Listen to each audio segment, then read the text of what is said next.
Welcome back, everyone. Our next speaker for this morning is Saul Miller from Truffle Asset Management. Saul is a portfolio manager on the Nedgroup Investments Balanced Fund.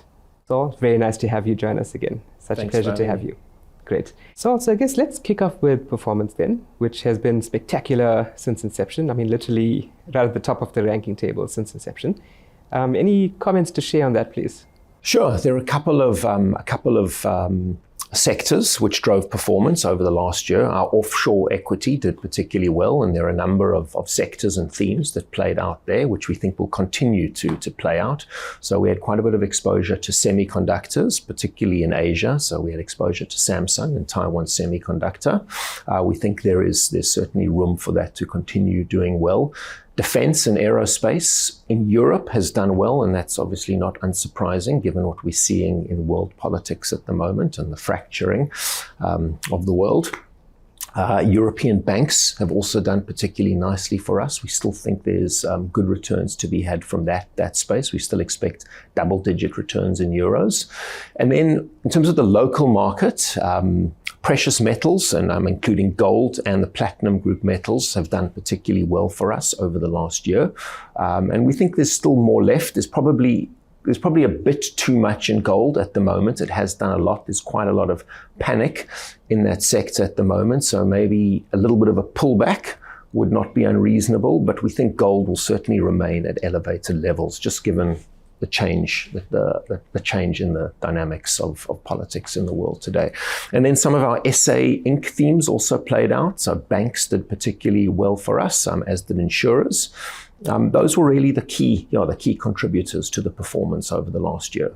So Saul, I guess just if you look at G7 real policy rates, right, these have been declining, whereas on the other hand, you're finding fiscal deficits expanding. Do you see this as a supportive environment for risk assets, and do you see it continuing throughout the rest of 2026? Definitely see it continuing for the rest of the year. And I mean, you can see from the slide that if you look at all the major economies, they're incredibly stimulative on fiscal policy and monetary.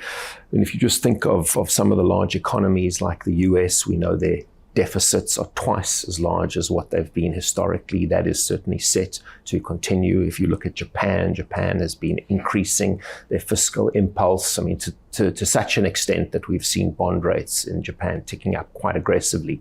There's almost a bit of a concern as to how much spend is coming through there. And we're seeing that in other economies as well. So that certainly does help support markets, as does interest rates that are approaching zero in real terms. But there are other factors that are, that are driving markets in different themes and different sectors. You've obviously got tech that is still a huge component of the US market. We're still getting upward earnings revisions in that sector. So that would obviously be a key driver of global markets, just given how prominent that sector is. There are various factors, but those are certainly two key contributing factors. Okay, we must definitely chat about that in more detail just now as well. But turning to valuations now, seems to be quite a big dispersion in valuations if you look at the US versus South Africa. What are your thoughts on that, please?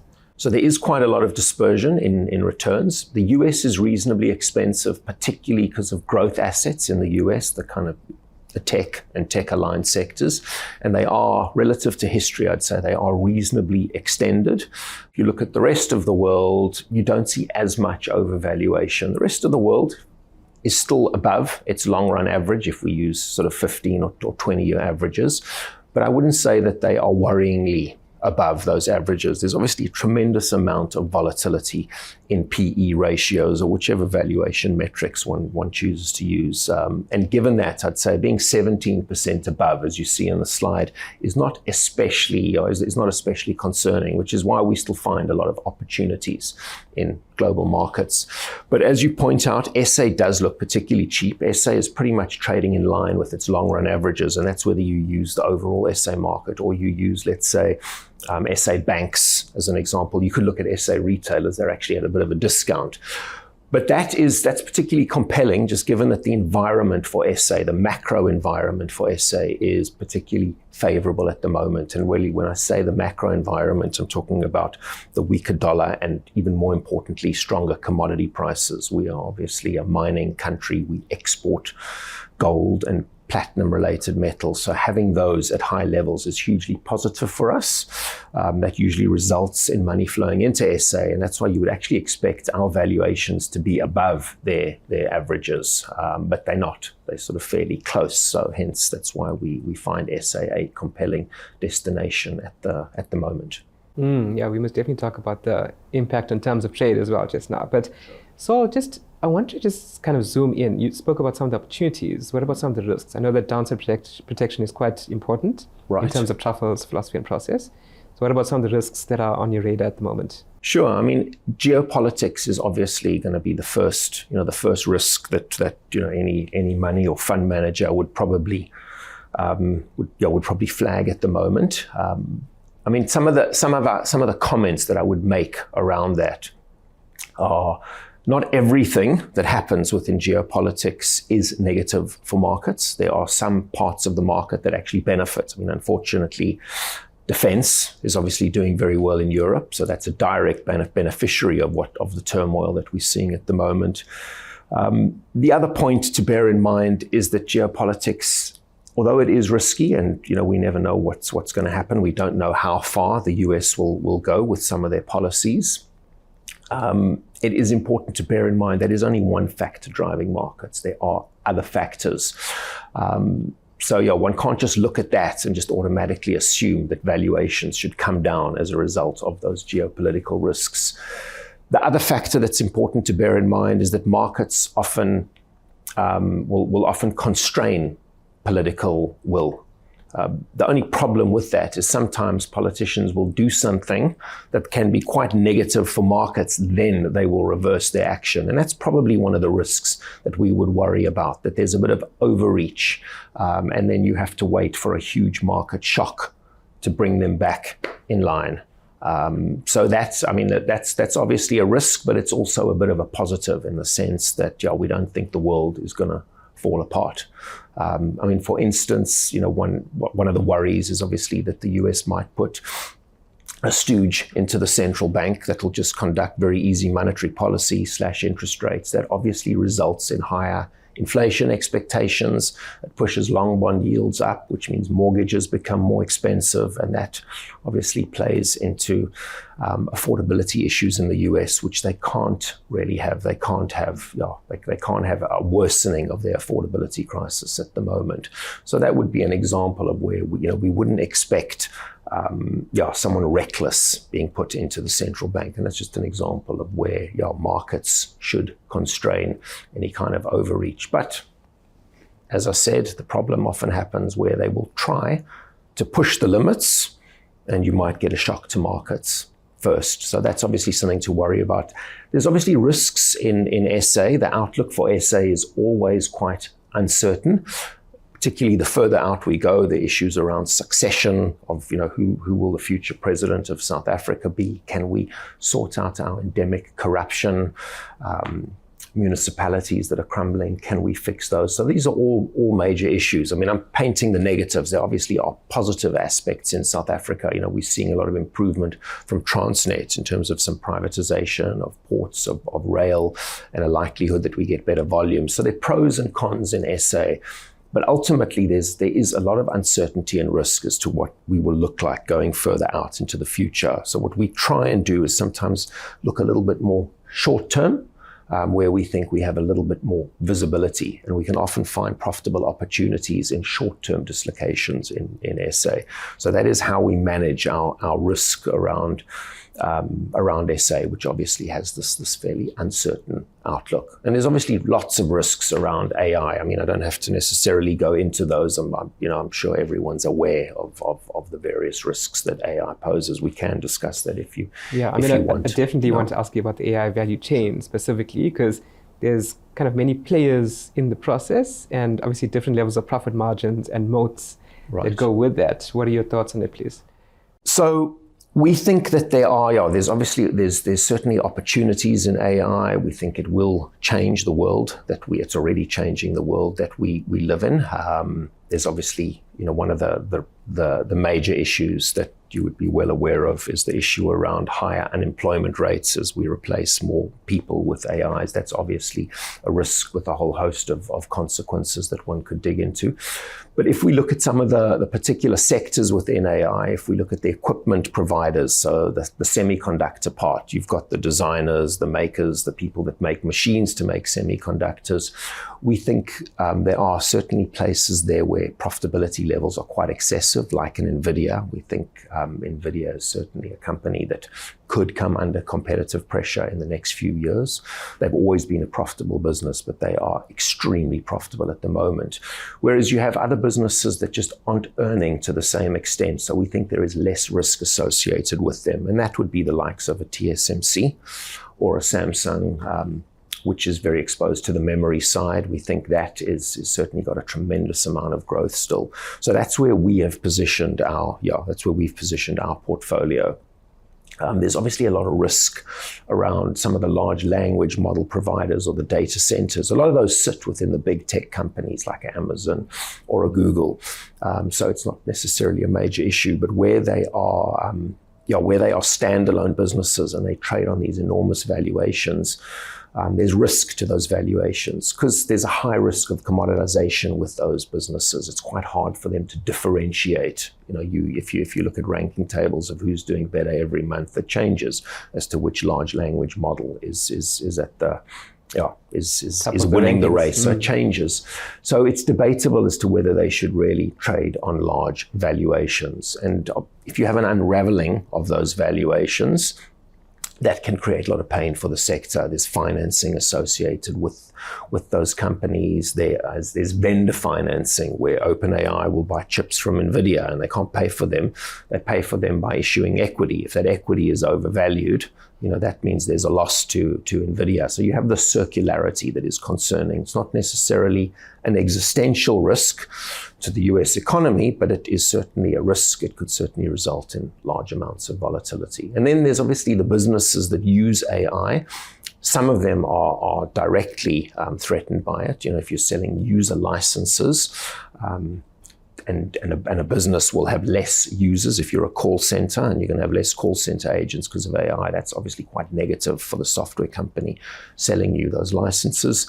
And then there's obviously a lot of companies, most companies don't have moats or pricing power. So yes, they will initially get a huge benefit as they hire less staff, but ultimately those cost savings have to be passed on. So that has to be borne in mind. And then you do have companies that obviously do have moats and pricing power, and they will, in all likelihood, benefit from AI. So that's sort of, and we like to think about that. We take that quite seriously when we're looking at the companies that we invest in as to how do they fit in, and who is at risk of AI and who isn't, who can benefit from it. So that certainly factors into our investment process. I agree, that is very important. And so I guess another thing that's quite important is the dollar at the moment. I mean, it has been very strong for a while now, kind of weakened a little bit, but where do you think, where to from here? So the trade-weighted dollar, when you compare it to other currencies, is certainly extended. That is a relationship that should mean revert, but it mean reverts over very long-term periods. But it is quite stretched at the moment. There are other factors that we think will bring the dollar down. They're running sizable deficits in the US, larger than many other countries. So we think that is a headwind. The desire for loose monetary policy is a headwind for the dollar, but probably most importantly is the desire for central banks to diversify their holdings away from dollars. At the extreme, you have Russia that had its reserves frozen, so other countries would worry about that. With the renewed pressure that we're seeing, that we saw at Davos, it also puts more fear into other countries as well, and they would, that adds to their desire to diversify away from their dollar holdings and move into, obviously, into alternatives like gold. Yeah. But that is a huge worry. I'd say, well, maybe not a huge worry, but it will certainly bring pressure on the dollar over the next few years. I mean, maybe is there anything else you want to add about the impact of gold? Well, central banks investing more into gold and pricing, because it's been just shooting through the roof. It's crazy. That's right. So with the sell down of dollars, you have to find an alternative currency. There aren't any easy alternatives, but one of the natural ones would be gold. Gold is often viewed as a currency, so it's not surprising that we're seeing a return to central banks buying into gold, and that obviously buoys the gold price. It's done fantastically well. I mean, there's quite a lot of fear being priced into gold at the moment. We do think gold will remain elevated because this trend is not going to change. Central banks are going to want to have high levels of gold, but perhaps gold prices are a little bit elevated at the moment, but that doesn't mean they go back to where they were. Definitely. And then, Saul, the other thing I wanted to ask you about was just copper, because grades have been declining over time. I mean, what do you think the next decade is going to be like? It's going to be a story of scarcity, substitution. I mean, what are we going to be faced with? There aren't any major new copper finds that have come about. And as you point out, grades are certainly coming under pressure, which means higher costs, higher prices. And the demand for copper is certainly there for the next 10 years. Energy demands continue to increase. AI puts huge pressure on energy. You need a lot of energy to run these data centers. So that's obviously good for copper, the building out of the grid. Data centers themselves need a lot of copper, so that's positive. And EVs require a lot of copper as well. That is a trend that will certainly continue. Renewables need copper. So the demand for copper is going to be very buoyant over the next decade, and there is just inadequate supply. So we expect deficits and very elevated copper prices. Thanks, Saul. And I guess just something I wanted to come back to. You mentioned about the impact of gold pricing and PGM pricing on South Africa's terms of trade. Yes. So what impacts are you seeing to the terms of trade, to the rand, fiscal balances? So that is an external factor that is very positive for SA markets. Obviously high precious metals are what we export. We import oil, which is low, so that's also positive. That's obviously driven the rand. It's helping other SA assets. It's helped drive our bond yields down. It's not the sole factor that's driving our bond yields down. We also obviously have inflation that has been coming down in SA, and we've had a commitment to inflation targeting at a much lower level. And initially it was just the SARB. Now it's Treasury as well. So I'd say that is credible. So that's certainly helped bring down our bonds as well. Our equity markets have been a little bit late to that. So, I mean, that was the opportunity for us, was we felt you hadn't seen that uptick in valuation of equity markets that you should have got from these lower bond rates. But that has actually started to finally play through. It's obviously worked for us because we certainly took advantage of that delay in equity. For some strange reason, it took quite a while to react to this positive move in bonds, but that obviously presented us with a profitable opportunity. Brilliant. And then, so I guess just if you look at SA Inc. specifically, there is quite a dispersion in terms of valuations, expected earnings growth, dividend yields, and so on. And what are your thoughts on that, please? The environment that we've spoken about in terms of positive trades and interest rates coming down is generally good for valuations of SA businesses, or you could call it the cost of equity has come down. So it's good for valuation of all SA Inc. businesses. The problem that you have is that the underlying economy is not particularly strong in SA. So consumption isn't particularly buoyant, which means you're not necessarily seeing it in the earnings of businesses. So what we've tried to do is avoid those SA Inc. companies where there have been concerns around earnings and where we were worried about negative earnings revisions. And that's really been the retailers, where consumption has been a bit lackluster, and you've seen quite a lot of negative earnings revisions, and you've seen them underperform. Not all of them, but most of them. So you almost haven't had this valuation uptick that we expected to get. And that's why, we went for the financials, the insurers, the banks. We just felt that those earning streams were much more defensive. Retailers have underperformed quite a bit. And so it is quite likely that at some stage, if this continues, there probably will be an opportunity within retailers. But they're all essentially trading at very compelling valuations. The dividend yields are generous. When you add your growth to that, you're getting upper teens returns, which is compelling. Saul, and I guess just kind of bringing it all together, how have you positioned the portfolio to take advantage of all of these interesting opportunities? Sure. So, I mean, if we go back to the beginning, we spoke about the fact that monetary and fiscal policy is quite there's a lot of stimulus there for the entire world. So that is obviously positive for equity markets across the board, which really talks to why we have quite a high equity exposure. But we primarily have a high equity exposure because of SA, because the current macro environment is particularly positive for SA. So it's good for a lot of SA Inc. shares, but it's also good for our miners as well. So high gold and platinum prices is obviously positive for those two sectors, and our diversified miners are also benefiting from copper. You're also seeing quite a bit of M&A as well, particularly as in terms of the copper sector. That's been good for Anglos, and we've also seen an approach from Rios to Glencore. Glencore's copper assets have been trading at a big discount to what we think would be the correct valuation for copper. So that's also unlocking a bit of value there. So that's also a sector that we are positive on. So this essentially leads us to have fairly sizable exposure to SA versus history. Great. Saul, thank you so much. Always a pleasure having you, and we will look forward to great returns again in the coming year. Thanks very much.